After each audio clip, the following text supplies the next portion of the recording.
I think I'm just gonna bake a cake. And that's really who I am. Mm-hmm. And then that was the turning point on the Mm. competition when they were actually like, this is different, Yeah. like really we can feel something different in this dish. Welcome to Dishing Up Diaspora, where we explore how food connects us to culture, history, and each other. I'm your host, Chef Emmy. This episode is sponsored by Taste Bahia, a transformative 6-day culinary journey through Salvador, Bahia. Experience Afro-Brazilian culture and cuisine through hands-on cooking workshops, visits to historic sites, and vibrant local markets. This is more than just a tour. It's a deep dive into the heart of Bahia, where food, people, and traditions come together. To learn more and get on the waitlist, visit chefemmy.com/taste-bahia. That's chefemmy.com/taste-bahia. I want to take a moment and welcome those of you back who's been listening to Dishing Up Diaspora, and welcome any newbies. Also, really just an ask from me, please, if you are listening and you're enjoying what you're listening, make sure that you're, number one, subscribed to the podcast wherever it is that you're listening to or watching on YouTube. And please leave me an honest review. Honestly, like, your support will really help this podcast grow and help me to keep bringing these stories to you. Also follow us on Instagram at Dishing Up Diaspora Podcast, and also follow me on Instagram at ChefEmmy_. And I started a Patreon community. It is completely free to join right now, so please head on over there and find me at Chef Emmy TV on Patreon. I am so excited about today's guest because not only do we have one Brazilian in the house, we have two today. From the heart of the Brazilian Amazon to the bright lights of American television, my guest today has cooked her way into history books. Jaine Mackievicz is a Brazilian chef and writer who won the Julia Child Challenge on Food Network. She first fell in love with food through magazines, books, and watching Julia Child on TV. Jaine's journey took her from studying law in Brazil to teaching herself English and French through cookbooks, and then moving to the US to chase her culinary dreams and ultimately embracing the spirit of Julia Child on reality competition. She brought her Brazilian roots to the show, cooking with ingredients like goiabada, passion fruit, and black beans, staying true to her heritage while mastering French techniques. Jaine continues to inspire through her writing and storytelling, bringing the joy of cooking to audiences everywhere. I am so excited to have you here today, Jaine. Welcome, bem-vindo a Dishing Up Diaspora. Muito obrigada. Thank you, Emmy, for having me. I'm so excited to be I here. Oh know. my God, I'm getting emotional listening to my own story. How is Isn't that it? possible? I know. Isn't it great to take a moment and just listen to your own accomplishments? I feel like No. we don't do that enough. We really don't. So that was all you, girlfriend. Way to go. I can't wait to dive deep into your story. But before we do, I like to kick off with a little segment that I like to call a quick dish. I'm going to read two things for you, and you'll pick which one kind of speaks to you the most. No right or wrong answer here, okay? So, ready? Yes. Okay. Butter or olive oil? Butter, always. Feijoada or moqueca? Muqueca. Coconut milk or heavy cream? Coconut milk. Crunchy or chewy? Crunchy. Coffee or tea? Coffee. Hand mixer or standing mixer? Hand mixer. Sweet or savory breakfast? Savory. Cooking on TV or cooking for friends? Cooking for friends. Gougère or pão de queijo? Pão de queijo. Of course, right? I had to test you on that one. Oh my gosh. Again, I am so excited to have, you're my first other Brazilian here on the show. I'm so excited. And I really am because I feel like when people know that I'm Brazilian and I'm a chef, they're always like, oh, like what's Brazilian food? And it's like, I can't explain that with like one word, one sentence, not even one paragraph. Brazil is huge and it's just so different. depending what region you're in, and like I'm from Salvador Bahia, the Nordeste, and you are from the Amazon. So I can't wait to hear all about, life in the Brazilian Amazon and how that impacted you, especially in like your culinary of today. So let's go all the way back. Tell me, what was it like growing up in the Amazon? Well, I'm probably the first person from the Amazon they've ever met, right? Seriously, you are. You really are. We people from the Amazon tend to stay in the Amazon. Maybe I should have stayed in the Amazon. It was pretty No. cool. No. Um, so I was born and raised in the Amazon. I only left the Amazon to move to the US. I Wow. lived there my whole life. My family actually is not from the Amazon. My family I'm what we call in Brazil from a mestiça family, right? It's Mm-hmm. mixed. My dad is from a Ukrainian and Polish family, and my mom has um, native Brazilian, Italian, German, African heritage, Yeah. from enslaved people kidnapped to Brazil. It's a Yeah. melting Melting pot. pot. There's a little bit of Mm-hmm. everything in my blood, which I love. And I was born in the Amazon because my dad worked for the government researching tropical diseases in the Amazon, Oh. specifically malaria. Mm-hmm. And that's why I was born in a tiny river surrounded village, literally in the middle of the Amazon. Wow. And there was barely electricity, so Mm-hmm. my life was very, very different. Yeah. But I didn't really realize this until, I was an adult pretty much. Mm-hmm. And I loved it. And I think my connection to food, well, first of all, my dad was a great cook. My mom never liked cooking. So I learned how to cook with my dad. And cooking was a very holistic thing Mm-hmm. for us because, you were in the forest, right? So it's part of the whole thing, like hunting, fishing. I grew up doing all of those things. Mm-hmm. Like you fish and then you clean the fish and then you cook the fish on the spot, Yeah. like that was very much my thing growing Uh-huh. up. So I loved it. And I knew right from the beginning that I was very good at it, number one. I was good at it Uh-huh. and I loved doing it. I loved working with my hands. But what happened is that when I was like 5 or 6, I started going to a preschool in the Amazon that was founded by the Catholic Church from France. They had a Mm. mission in the Amazon. So I had a teacher from Paris that loved food, and her name is France, funnily Ah. enough. And then she started talking to me about Paris and French food and Mm. all those words like crepe and croquembouche and blah blah blah. Yeah. And that was so whimsical to Uh-huh. me, right? Imagining. And then she told me about Le Cordon Bleu. And then there was a school that would teach me how to become a cook. Wow. And then it was so magical. It was Mm-hmm. like I knew I wanted to do that when I grew up. And then I one day I saw Julia on TV. And then to me it was like, I just want to be like her, Yeah. you know? And then the funny thing is that I was very, very different than the people from my community, Mm-hmm. because they were all local. Uh-huh. I was like taller than everybody else, It was Mm-hmm. very Mm-hmm. different. My color was different.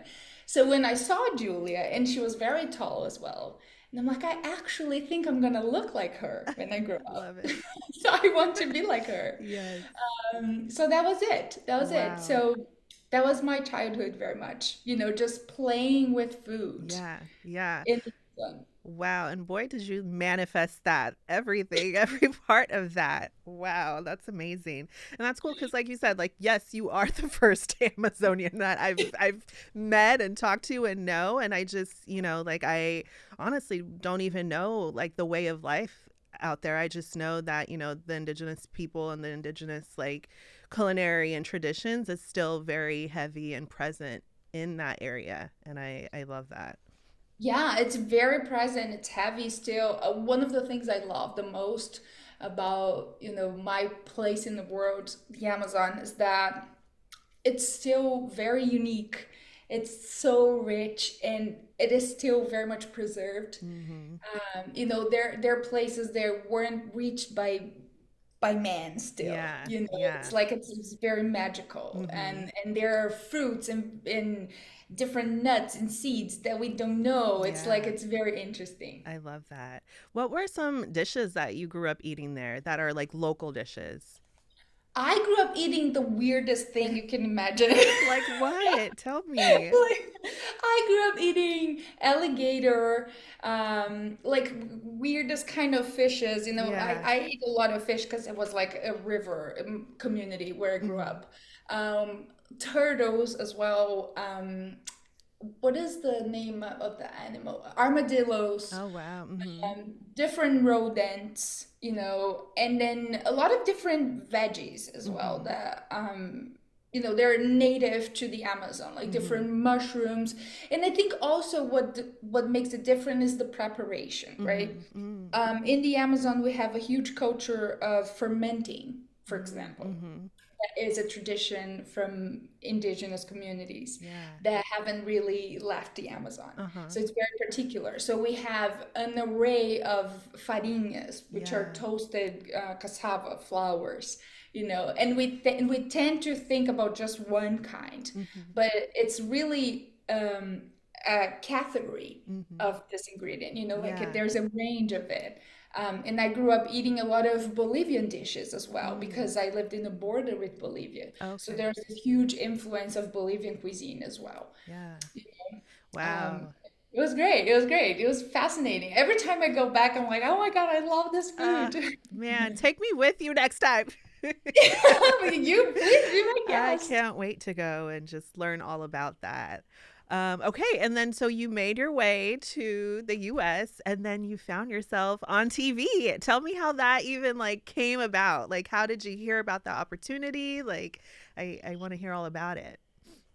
I mean, it's a crazy story. So I moved to the US, right? I had a plan. It might sound like I did not, but I had a plan. So I wanted to do a master's degree, because I gave up on my law career back in Brazil. Because unfortunately, what made me move to the US is because I lost my dad. Okay. Unfortunately, it was sudden, it was in an Mm. accident, and then it's one Oh. of those moments in life where you're like, what do I do? I don't want Yeah. to waste my life. So Mhm. I want to go after my dreams. Mhm. And then I moved to the US because I wanted to attend a master's degree in Boston that Mm. Julia created, a master in gastronomy at Boston Oh. University.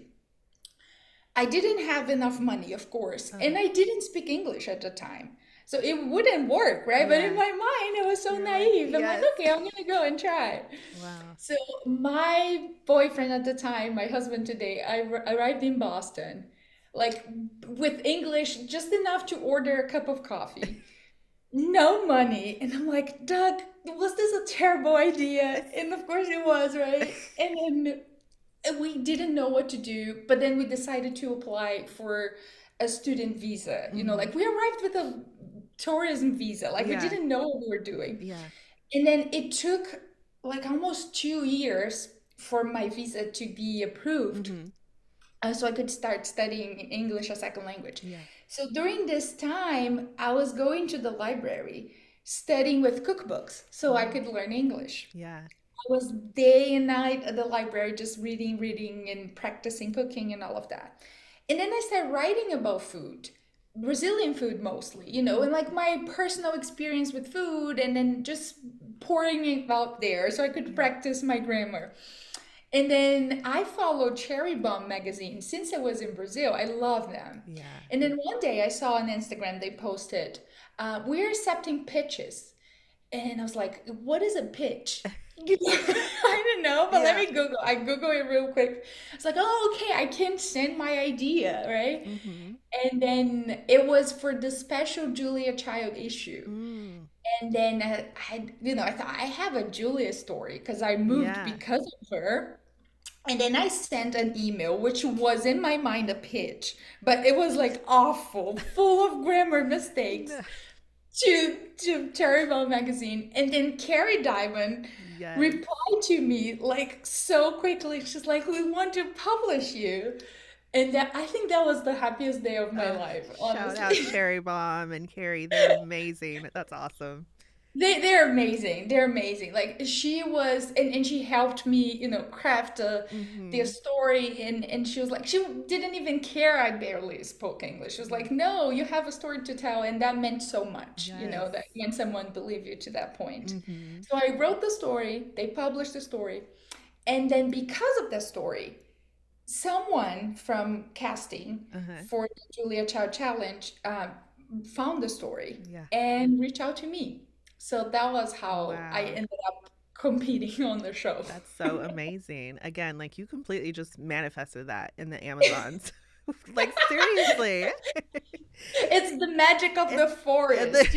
exactly, exactly. Wow. Okay, so obviously you got on, you won the whole thing. Like, how was that experience? Like I've done a couple of cooking competitions. I haven't done like a long series like the Julia Child one was. How was that? How long were you away from like family and yeah? How stressful Well, was so it? you probably know how I felt, right? We can Yeah. relate on that. I mean, I've never been a competitive person. Mm-hmm. Like never in my life. I was very scared. Like I didn't even want to go. My husband made me Mm. do it, honestly. He's like, "You made me move to this country because of Julia. That's the least you can do. Just go."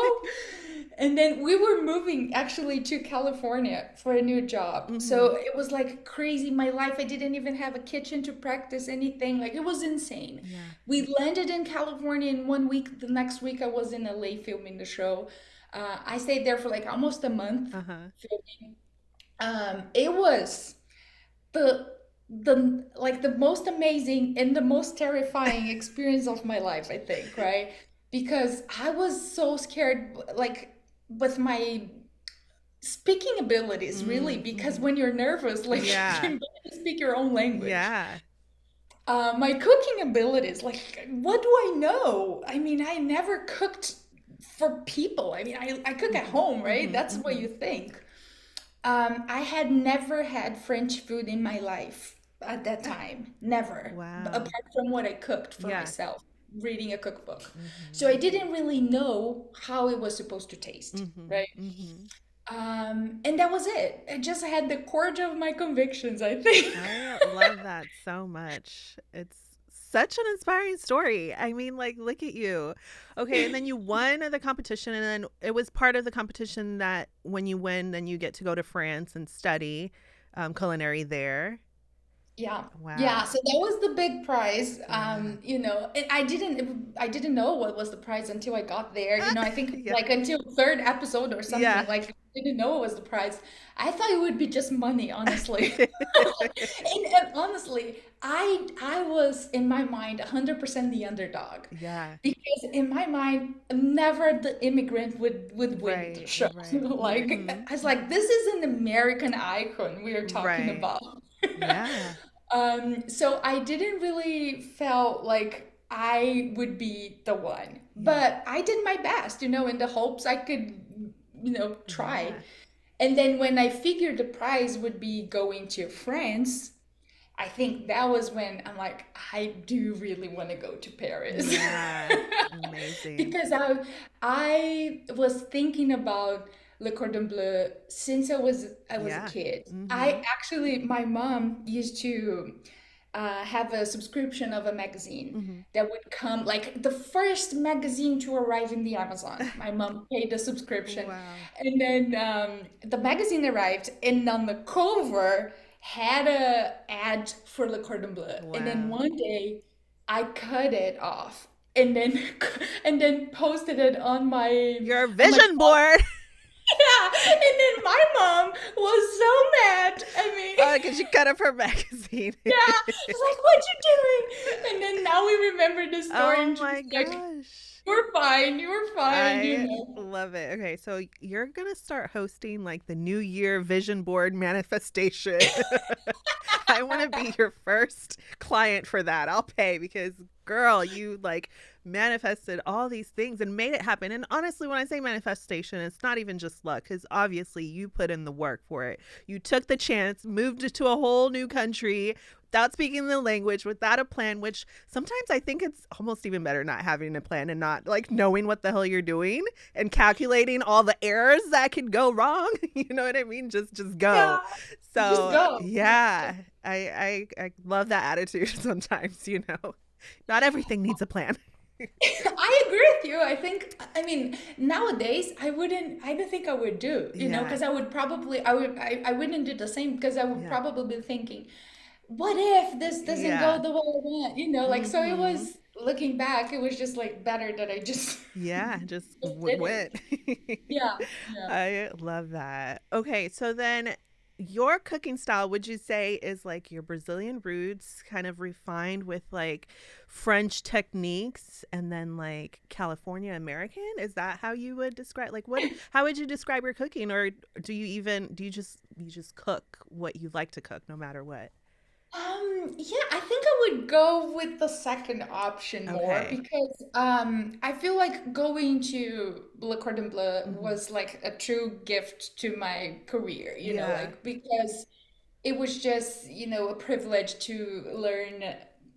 I mean, it would be a privilege to learn from a culinary school anywhere in the world, but especially there because, it was this whole experience. I was immersed in it for like almost 4 months, and then I Mhm. would just think about food day and night. And then I feel like it opened me to understand much more than cooking, Yeah. but really how to think about it. And then the way I cook today, and I mean, I feel like I'm just a baby, right? Still, like I know very little about cooking and food because I'm always so curious. I'm learning Mhm. constantly. So I don't like to really say I cook this way or I Mhm. have a style because I change it very Yeah. often Mhm. according to what I'm learning at Right. the moment. But I feel like mostly I take inspiration from the Brazilian way of eating at Mhm. home, Mhm. and then this is how I like to replicate in the way I cook today. Yeah. Because this is what I miss the most. Right. Mhm. And then that's what I'm trying to cook more. Yeah. And Yeah. then I pick a few techniques from France or other Mhm. places in the world, and Yeah. try to make it interesting.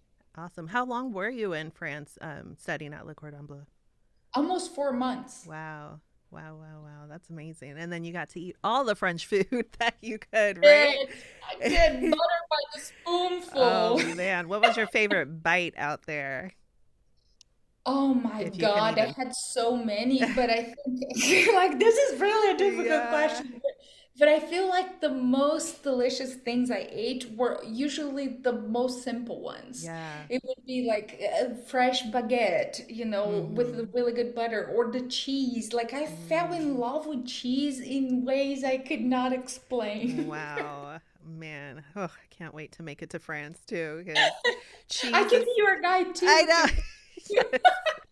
We should just go eating around the world.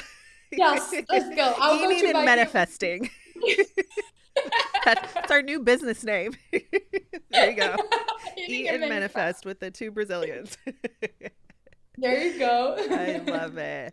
Okay, I kind of want to get back to being Brazilian in the US. I know that for me, our stories are very different. Not only, where we come from in Brazil are very two different places, but I immigrated to the US when I was 6 years old. So I do have a strong tie to Brazil, but I also feel kind of like that disconnect as well because I didn't get to live all that experience. I was raised in Seattle, so kind of like living in between these two cultures and kind of like a third culture space. But I always feel like, especially, with my career with culinary and things like that, I struggled in the beginning with like kind of like shunning away my Brazilian side and trying to like create my own voice for myself. But now I feel like I've kind of like come back to like this discovery of like Brazilian cuisine and kind of really want to dig deep and really want to share that with everybody.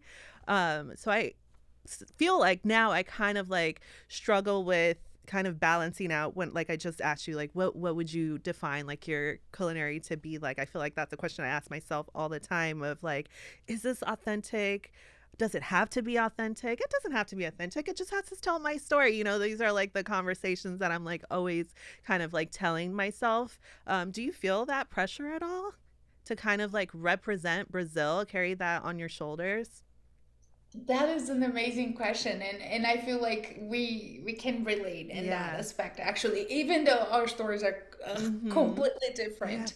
I do feel that because when I first moved here, I had the urge to fit in, Mm-hmm. to learn the language, to Yeah. learn, how to, you know, put myself in this world in a way that wasn't so Different. awkward. Yeah, exactly.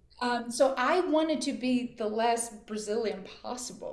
I Mm-hmm. wanted to be more American, so Mm-hmm. I wouldn't try and, and I hate myself for saying this Mm-hmm. now, but I think it kind of happens Yeah, without you even realizing, totally. at least to me it happened a little bit. Mm-hmm. And then as I learned more English, and then as life started getting not easier but like different, and I found my community, and then I Mm-hmm. started working, and then I kind of realized my value Yeah. in this place I am today.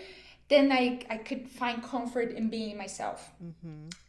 And then I noticed that being myself means being the Brazilian I am, Yes.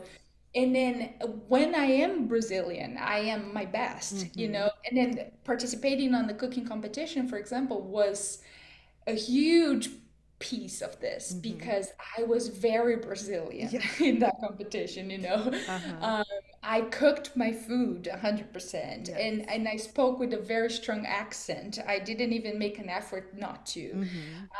And then even in my mind before, it would be like, don't do this Mm-hmm. because you have to be accepted. Mm-hmm. But then after that, I'm like, it worked Yeah. because it doesn't matter. Yeah. Right? And then after that, I went to Paris, and then I realized how much my culture is appreciated in Paris. Our Mm. culture, Mm-hmm. Brazilian culture, is appreciated in this universe Yeah. uh, of gastronomy as well. And I'm like, wow, I'm learning so much about it. So I do feel like it's just a natural thing that happens with Mm-hmm. us navigating two different worlds. Yes.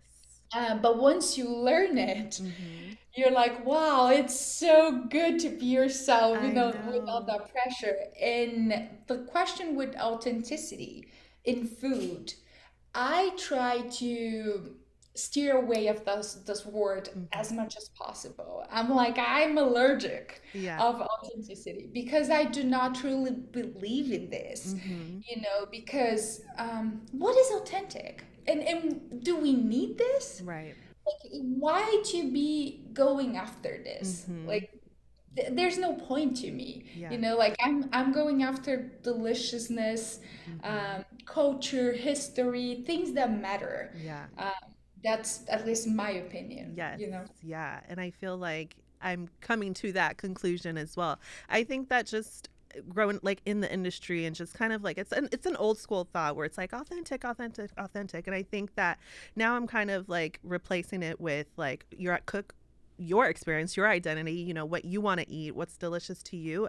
I think the part of authenticity, it's not really that it has to be authentic. I think it's like let's respect kind of like what you're pulling from different places, you know what I mean? Just stay like be authentic to kind of the history of things, and pay homage and stuff, but you can make it your own. So, yeah, I think like even for me, the whole like authenticity, like authentic Brazilian food or authentic whatever, it's kind of out the window because my feijoada might not be like the feijoada that you grew up eating. You know what I mean? So like we're gonna battle out which feijoada is authentic. My feijoada is authentic to me because that's what I grew up eating. You know what I mean? So yeah. Exactly. It Mm-hmm. doesn't mean they're not good, right? Exactly.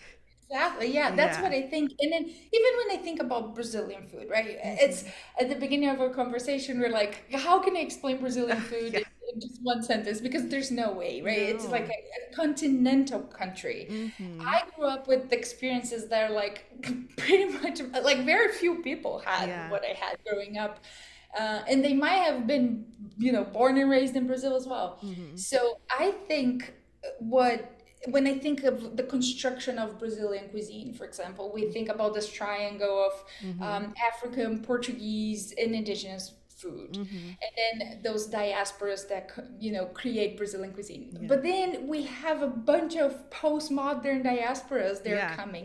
We have Venezuelan, Mm-hmm. Syrian, Lebanese, and then Korean and Yeah. Bolivian, and then those are all authentic Mm-hmm. things that also make Brazilian cuisine and should be put in account. Yeah.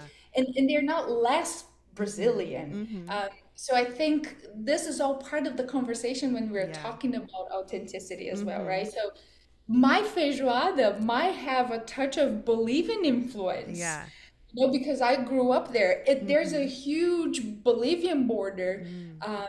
There's like this very particular Brazilian style of cuisine that very few people know about. Yeah. And is it less Brazilian? Right. No. Right? Yeah, So I exactly. feel like when we talk about authenticity too Mm-hmm. much, Mm-hmm. we risk making ourselves sound silly because Yeah. we don't know about everything that's Right. going on. And we Exactly. are kind of presenting like this is the best, Right. this is the true one. Mm-hmm. We really don't. Yeah. Really. Exactly. Exactly. Point blank period. I love that. Yeah. And I again and I love how you said also that your the competition really helped with you kind of like shunned away try to be like this like American girl that you could be kind of like myself but and I also like honestly it took me until I got on Chopped and really stuck to like okay I'm gonna cook my food the food that I grew up eating and I was surrounded by a Michelin star chef and then just chefs like doing amazing things and usually I would kind of like fall for it and be like try to mimic them and try to kind of like put myself in the same box as them but it wasn't until Chopped that I was like I don't care how many Michelin stars I don't care about James Beard I cook the food that I cook and I did and I won that competition and it really like boosted my like confidence and kind of just being who I am, this Brazilian born, Seattle raised girl, and I'm just gonna cook food of my experience and like my story. So I love that. Your authentic self, Yes, exactly. it Authentic works. exactly. I love how our stories are very different but also like very similar some in a strange way, you know what I mean? It's really Yeah. awesome. And No, all it's true. mhm. And It's true. I And you know what I love? Like when I think about, well, something that happened to me on the show, and then I feel like this happens often, mhm. not only to me, but like to cooks in general. But I often go back to that. On the first challenge, and I'm sure you probably went through something like that in one of the competitions you've been through. On the first challenge, we had to recreate something, and then I was so desperate to impress the judges, and then I'm Mhm. like, I'm gonna do something like I think they're gonna think is really cool, Mhm. but it wasn't really. I never made fish canals in my life for me, like for lunch. Yeah. Like who makes that? Like this is not my reality. Yeah. But I tried Uh-huh. because I thought this is what they were expecting, Mhm. and I went terrible. Like the whole thing went terrible. It was like I felt bad that they had to try the damn thing. So I could have just fried the fish because I fry fish at Yeah. home and it's really good, right? Mhm. And then the second challenge, I was like, you know what? I think I'm just gonna bake a cake because I bake cakes at home. Yeah. And that's really who I am. Mhm. And then that was the turning point on the Mm. competition when they were actually like, this is different, Yeah. like really we can feel something different in this dish. And then I see this happening, excuse me, to a bunch of cooks, home cooks, Mhm. when they're just trying to replicate a recipe from someone else. Like, Mhm. I have to dice this onion perfectly, or I have to scrape this carrot, blah, blah, blah, versus when they're like, why am I making this, Right. right? Why does it speak to me in this way? Mhm. And then it just tastes different, Yeah. and this is all related to authenticity Mhm. in Right. some ways, Yeah. because it's related to what you like, how you enjoy, how Yeah. it speaks to you, I Yeah. think. Yeah. So we should start thinking a little bit more about it, I Yes. think. I agree with you completely. Okay, so what is Shiny up to nowadays? What should we like keep an eye out for? Like what's on the horizon? I'm doing a bunch of things. I'm working on a lot of projects that I hope I can speak about soon. I'll be doing a bunch of events, but I write a newsletter. I'm constantly posting cooking videos. Mhm. My goal really is just to help people cook with a little bit more intuition in general, because I think Brazilians are really good with this. Yes. So I'm never hoping to help people with recipes Uh-huh. really, but just like tune that intuition, because I Yes. think that's the most valuable Brazilian ingredient. Uh, Absolutely. so people can find me on Instagram or Substack, Yes. and just follow my work that way. Yeah, where can they follow, like what is your Instagram handle? My Instagram is my last name, which is a little complicated. It's at Mackievicz, but if you type Jaine, I'm probably gonna pop because There you go. I'm one of the few. And my Substack is dinner at Jaine's. Amazing. Jaine, it was so wonderful to hear a little bit more about your story. You are just like an infectious, like a happiness of like confidence and joy. I love it. You got a big old smile on my face, and I'm like ready to continue my day and be my true authentic self. Oh, thank you so much, Emmy. I feel so inspired by your work and your Thank energy you. from Salvador. It's so great to have another Brazilian sharing our magic here in Yes, the US. it It's like really I'm is. really Thank you happy. so much. Thank you again. It was an honor to have you. I really appreciate you being on today and sharing your story. Thank you for having me. Obrigada. Beijo. Não, beijo. Thank you so much for listening to this episode of Dishing Up Diaspora. Remember to subscribe wherever you're listening to or watching our podcast.